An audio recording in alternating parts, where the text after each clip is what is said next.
میرے عزیز بھائیوں، ہم تمام ہی مسلمانوں کا یہ عقیدہ و ایمان ہے کہ اللہ رب العزت والجلال نے اس دنیا کے اندر اپنے تمام بندوں کو اس لیے بھیجا ہے تاکہ وہ یہ دیکھے کہ کون بندہ اس دنیا کے اندر رہ کر کے اللہ کی مرضی اور اس کے اطاعت اور فرما برداری کے مطابق زندگی گزارتا ہے، اور کون بندہ ہے جو دنیا میں رہ کر اللہ کے حکموں کو پامال کر کے اپنی مرضی اور اپنی خواہشات کو پورا کر کے اس دنیا کے اندر زندگی گزارتا ہے۔ اور تمام مسلمان یہ بات جانتے ہیں اور ان کا عقیدہ و ایمان ہے کہ یہ دنیا اللہ رب العزت والجلال نے عارضی طور پر بنائی ہے، پریکٹیکل کے لیے بنائی ہے۔ جو بندہ اس دنیا کے اندر جتنی زیادہ محنت، جد و جہد اور کوشش کر لے گا، کل قیامت کے دن اللہ رب العزت والجلال کے اتنے ہی قریب وہ بندہ ہوگا۔ اور جو قرآن و سنت کے خلاف اللہ اور اس کے رسول صلی اللہ علیہ وسلم کے بتائے ہوئے طریقے کے خلاف اپنی زندگی گزارے گا، تو اس دنیا سے جانے کے بعد اللہ رب العزت والجلال نے دو جگہ بنائی ہیں۔ ایک جنت ہے جہاں پر اچھے لوگ جائیں گے، اور دوسرے جہنم ہے جہاں پر برے لوگ جائیں گے، اللہ اور اس کے رسول صلی اللہ علیہ وسلم کے نافرمان بندے وہاں پر جائیں گے۔ اس لیے ضروری ہے کہ جب اللہ رب العزت والجلال نے ہمیں یہ موقع دیا ہے تو اپنی زندگی کو اس طریقے سے گزاریں جس طریقے سے ہمارا رب ہم سے چاہتا ہے۔ اور دیکھیے، جن لوگوں نے اللہ اور اس کے رسول صلی اللہ علیہ وسلم کے طریقے کے مطابق زندگی گزاری ہے، ان لوگوں کا نام آج بھی تاریخ کے اندر زندہ ہے، اور وہ ہمارے لیے آئیڈیل اور نمونہ ہے۔ انہی کو سامنے رکھ کر ہم اپنی زندگی گزارتے ہیں۔ اور اللہ کے نبی علیہ السلام نے ارشاد بھی فرمایا، پہلے تو خود اللہ کے نبی صلی اللہ علیہ وسلم کی ذات مقدس ہے، اور اس کے بعد صحابہ کرام ہیں، تابعین، تبع تابعین، اور ایک سلسلہ زنجیر کی طرح رہتا ہوا چلا آ رہا ہے، اور اسی طریقے سے ہم بھی اپنی زندگی گزار رہے ہیں۔ لیکن آج کے حالات ایسے ہیں کہ گناہوں سے بچنا بہت زیادہ مشکل ہو گیا ہے۔ جب ہم باہر نکلتے ہیں تو کبھی بدنگاہی ہوتی ہے، کبھی لوگوں کو دیکھتے ہیں کہ وہ جھگڑا کر رہے ہیں اور ایک دوسرے پر ظلم و زیادتی کر رہے ہیں۔ تو آج اگر دیکھیں کل کے حساب سے آج گناہ زیادہ ہو رہے ہیں، خواہشات انسان کی بہت زیادہ بڑھ گئی ہیں۔ ہر بندہ پہلے حلال اور حرام کو سامنے رکھتا تھا، لیکن آج وہ صورتحال ہمارے سامنے نہیں ہے۔ بس ہر بندہ اس جد و جہد اور کوشش میں ہے کہ کسی بھی طریقے سے مال آ جائے، اس کو اس کی کوئی پرواہ نہیں ہے کہ وہ حلال ہے یا حرام ہے، جبکہ شریعت نے جو قانون اور ضابطہ اور ایک طریقہ دیا ہے روزی کمانے کا، وہ یہ ہے کہ آپ حلال طریقے سے کمائیے، اس کے ذریعے سے دنیا بھی تمہاری اچھی ہوگی اور آخرت بھی اللہ رب العزت والجلال تمہاری سنوار دے گا۔ بہرحال جس حدیث پاک کو میں نے پڑھا ہے اس کے اندر اللہ کے نبی علیہ السلام نے یہ ارشاد فرمایا کہ یہ دنیا عارضی ہے، ایک وقت کے بعد تمام لوگوں کو اس دنیا سے چلے جانا ہے۔ پھر ایک دن آئے گا جس دن کے اندر اس دنیا کے اندر جو ہم نے زندگی گزاری ہے اس کا حساب و کتاب ہوگا۔ اگر اچھے طریقے سے زندگی گزاری ہے تو اللہ رب العزت والجلال اس کو جنت میں بھیج دیں گے، اور وہ حساب و کتاب کا دن اتنا آسان نہیں ہوگا۔ اللہ کے نبی صلی اللہ علیہ وسلم نے فرمایا کہ وہ دن حساب و کتاب کا 50,000 سال کے برابر ہوگا، اور اس دن کی سختی کا یہ عالم ہوگا کہ یہ سورج جو آج سینکڑوں کروڑوں کلومیٹر دور ہے، حساب و کتاب ہو رہا ہوگا یہ انسان کی کھوپڑیوں کے اوپر ہوگا اور اس کی تپش کا، اس کی گرمی کا اور شدت کا یہ عالم ہوگا کہ انسان کی کھوپڑیاں اس طریقے سے ابل رہی ہوں گی جس طرح سے ہانڈی چولہے کے اوپر رکھی ہوئی ہو تو وہ ابلتی ہے، اس کے ابلنے کی آواز آتی ہے، جو چیز اس کے اندر پکی ہوتی ہے، بالکل یہی کنڈیشن ہوگی۔ لیکن ہاں کچھ لوگ ہوں گے کہ جنہوں نے اپنی زندگی کو اللہ اور اس کے رسول صلی اللہ علیہ وسلم کے بتائے ہوئے طریقے کے مطابق گزارا ہوگا، ان کے لیے یہ حالت ہوگی جیسے مثال کے طور پر 2 رکعت نماز بندہ کتنی دیر میں پڑھ لیتا ہے، وہ 50,000 سال کا دن بعض لوگوں کے لیے ایسا ہوگا، اللہ رب العزت والجلال اس کو بہت زیادہ آسان کر دیں گے، اور بعض لوگوں کے چہرے اس کی ہیبت کی وجہ سے بڑے عجیب سے ہو جائیں گے، ڈر اور خوف ان کے چہروں پر طاری ہوگا۔ اللہ کے محبوب علیہ السلام نے ارشاد فرمایا کہ اگر تم یہ چاہتے ہو کہ ایسے حالات کے اندر، ایسے سخت دن کے اندر اللہ رب العزت والجلال کا رحم و کرم تم پر ہو اور تم رب کریم کے عرش کے سائے کے اندر اس دن زندگی گزارو، تو پھر 7 لوگ اس حدیث پاک کے اندر اللہ کے نبی صلی اللہ علیہ وسلم نے بتائے ہیں کہ یہ 7 طریقے کے اگر عمل تم کر لو گے تو اس دن کے اندر جب کہ سورج کھوپڑیوں کے اوپر ہوگا، اللہ رب العزت والجلال تم کو ایئر کنڈیشن جگہ میں اپنے سائے کے نیچے، تم جو عرش کا سایہ ہوگا اس کے سائے کے نیچے رب کریم تم کو جگہ عطا فرمائے گا۔ وہ 7 خوش نصیب کون لوگ ہیں وہ ترتیب وار اللہ کے نبی صلی اللہ علیہ وسلم نے بتایا ہے۔ ہم سب دعا کریں اللہ رب العزت والجلال ان 7 خوش نصیب لوگوں میں ہمیں بھی شامل کر دے تاکہ کل قیامت کے دن رب کریم ہمیں بھی اپنے عرش کے سائے کے نیچے جگہ عطا فرما دے۔ ہم سب جانتے ہیں حساب و کتاب کا دن کیسا ہے اور کتنے سختی کے ساتھ حساب ہوگا۔ امی عائشہ رضی اللہ تعالیٰ عنہ فرماتی ہیں ایک مرتبہ پوچھا کہ قیامت کا دن کیا ہوگا، کیسے کیسا ہوگا، تو اس دن کے بارے میں اللہ کے نبی صلی اللہ علیہ وسلم نے فرمایا کہ عائشہ جس کا حساب چھڑ گیا تو سمجھو اس کا کام تمام ہو گیا۔ تو ہم دعا یہ کریں اللہ رب العزت والجلال سے کہ رب کریم ہمارے ساتھ خیر کا معاملہ فرما کر بغیر حساب و کتاب کے ہمیں جنت الفردوس میں داخلہ نصیب فرما دے، اور یہ تبھی ہوگا جب ہماری عقیدت اللہ رب العزت والجلال سے محبت پہ پناہ ہوگی۔ ایک طرف دنیاوی خواہشات ہیں اور دوسری طرف میرے رب کا، میرے نبی صلی اللہ علیہ وسلم کا حکم ہے، تو اپنی خواہشات پر کنٹرول کر کے اس وقت میں اگر ہم نے اللہ کے قانون اور ضابطے کو آگے رکھا تو یقین مانیے ایسے ہی لوگ کامیاب ہو جائیں گے۔ اللہ کے نبی علیہ السلام نے جو حدیث مبارک بیان کی ہے اس کے اندر سب سے پہلا بندہ آپ علیہ السلام نے ارشاد فرمایا الامام العادل، ایک انصاف پرست بادشاہ کہ اس کی رعایا اس سے خوش ہو، وہ اپنی رعایا کے اوپر ظلم و زیادتی نہ کرتا ہو اور ان کے حقوق کو پامال نہ کرتا ہو، ان کی چھوٹی چھوٹی ضروریات کو پوری کرنے میں وہ بندہ لگا رہتا ہو، اور اس ٹکڑے کے اندر بہت سارے لوگ آ جاتے ہیں۔ ایک گھر کا بڑا ذمہ دار ہے، ماں باپ ہیں، اس کے انڈر میں اس کے بیوی بچے آتے ہیں، تو اپنے بیوی بچوں کے حقوق کی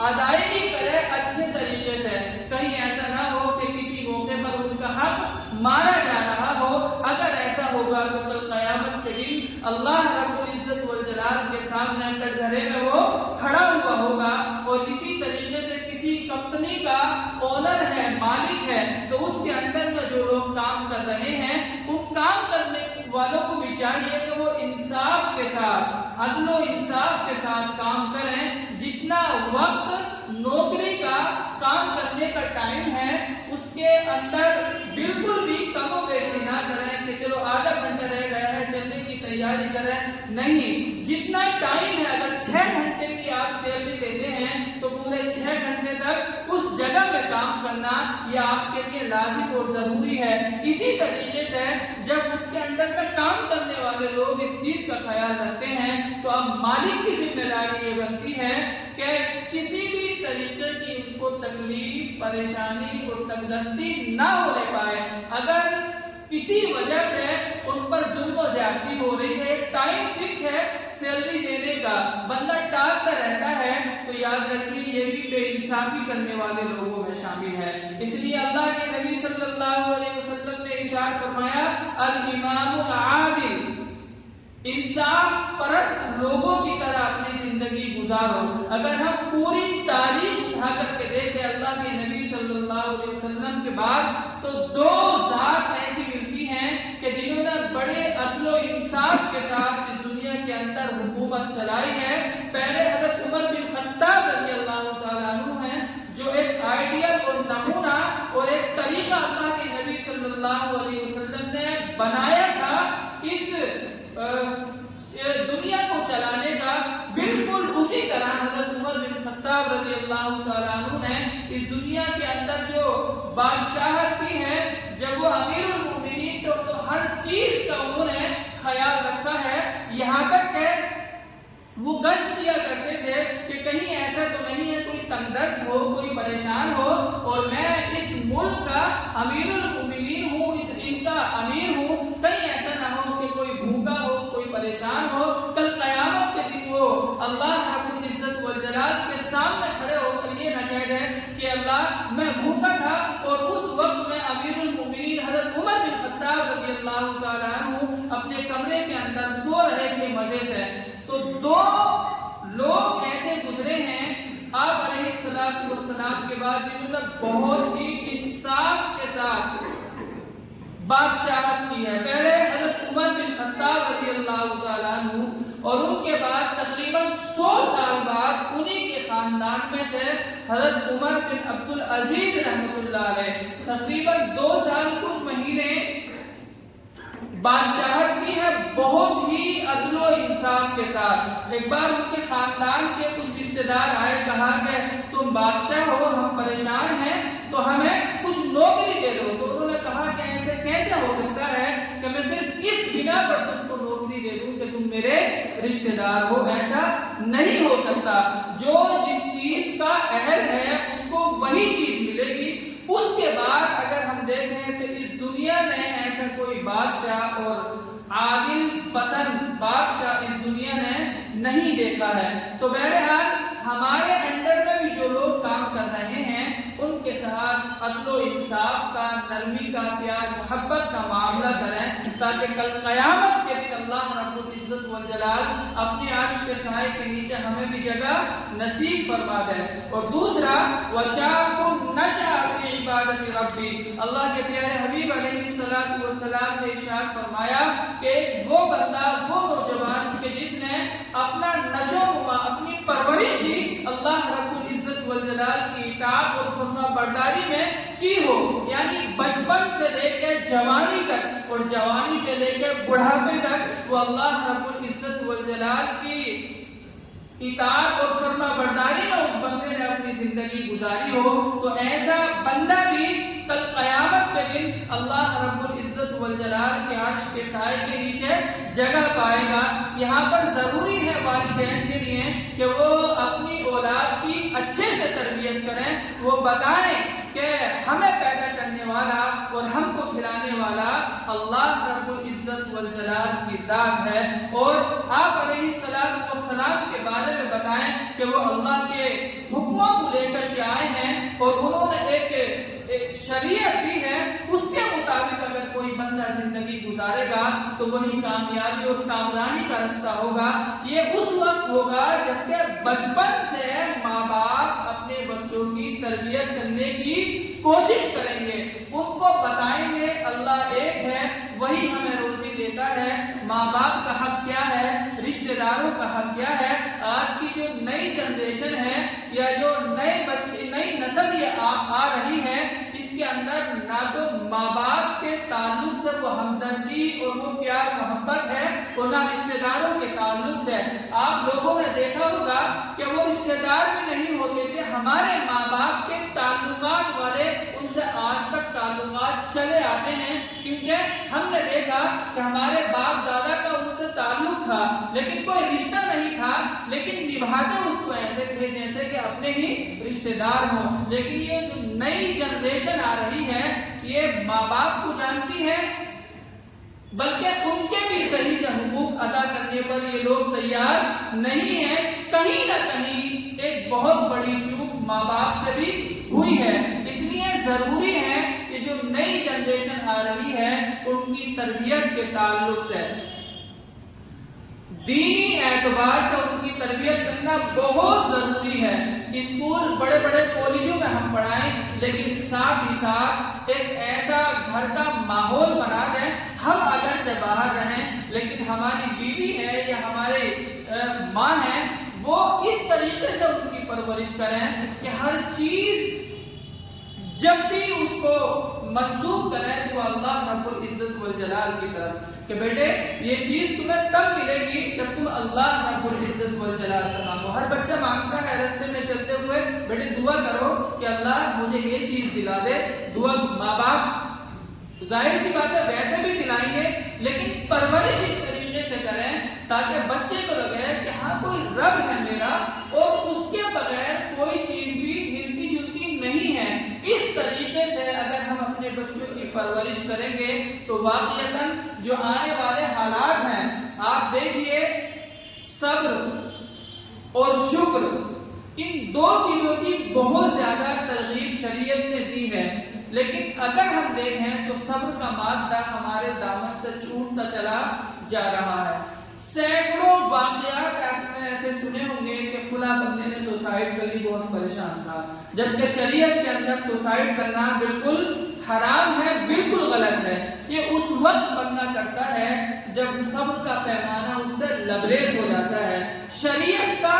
قانون یہ ہے، شریعت اس بات کو کہتی ہے کہ کسی بھی صورتحال میں آپ سوسائڈ مت کرو، کیونکہ یہ زندگی آپ کی اپنی نہیں ہے بلکہ اللہ رب العزت والجلال نے آپ کو بطور امانت دی ہے، آپ امانت میں خیانت کرنے والے ہیں، کل قیامت کے دن اس کے بارے میں پھر حساب ہوگا۔ اس لیے اپنے بچوں کی پرورش کو لے کر بہت زیادہ ہم چوکنے ہو جائیں۔ بہرحال وَشَابٌ نَشَأَ فِي عِبَادَةِ رَبِّهِ، اور تیسری چیز اللہ کے نبی علیہ السلام نے ارشاد فرمایا وَرَجُلٌ قَلْبُهُ مُعَلَّقٌ فِي الْمَسَاجِدِ، ہمارے دلوں کی صورتحال یہ ہونی چاہیے کہ اگر ہم نے ابھی مثال کے طور پر جمعے کی نماز پڑھی ہے تو پھر ہمارے ذہن میں دل و دماغ میں یہ چیز ہونی چاہیے کہ عصر کی نماز اس ٹائم ہو رہی ہے، اپنے کام کو پہلے سے ہی سیٹ کر کے رکھ دیں کہ عصر کی نماز مجھے پڑھنی ہے۔ بعض مرتبہ ایسا ہوتا ہے پڑھتے 5 وقت کی نماز ہے لیکن کام پڑھنے کی وجہ سے اچانک بندے کا شیڈیول چینج ہو جاتا ہے، بالکل جو طریقہ تھا مثال کے طور پر پڑھنی یہاں ہے لیکن کام پڑا کہیں اور چلے گئے تو جماعت نکل گئی، یا بعض مرتبہ نماز قضا بھی ہو جاتی ہے۔ تو ہمارے دلوں کی صورتحال یہ ہونی چاہیے جس طریقے سے ہمارا دل مسجد کے اندر لٹکا رہتا ہے۔ ظاہر سی بات ہے بار بار آپ کے ذہن میں یہ بات آتی ہے کہ فلاں نماز کا ٹائم ہو گیا اور وہ نماز پڑھنی ہے۔ جس بندے کے دل کی کیفیت یہ ہوگی وَرَجُلٌ قَلْبُهُ مُعَلَّقٌ فِي الْمَسَاجِدِ، اللہ کے نبی علیہ السلام نے ارشاد فرمایا کہ ایسا بندہ بھی کل قیامت کے دن اللہ رب العزت والجلال کے عرش کے سائے کے نیچے جگہ پائے گا۔ رب کریم ہمیں بھی ان خوش نصیب لوگوں میں شامل فرما لے اور کل قیامت کے دن رب کریم بغیر حساب و کتاب کے ہمیں جنت میں داخلہ نصیب فرمائے۔ وآخر دعوانا الحمدللہ رب العالمین۔